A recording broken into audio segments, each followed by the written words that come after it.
ጥሩ ሰዎች፣ ጥሩ ወሬ፣ በጣም የሚጣፍጥ ምግብ አንድ ላይ ሲደባለቁ ቀኑ በጣም ነው የሚያጥረውና አንዳንዴ ቤተሰብ ሲሰበሰብ ከዛ ደግሞ ሰው ተባብሮ ሲሰራ ከዛ ሲበላ ደስ ይላል አይደለ ቫይቡ።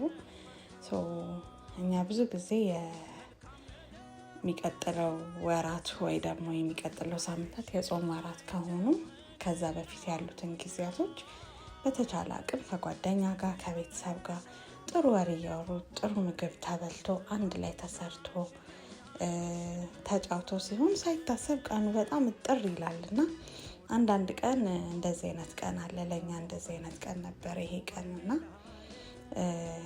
በተለይ ጫጫታ የማትወዱ ሰዎች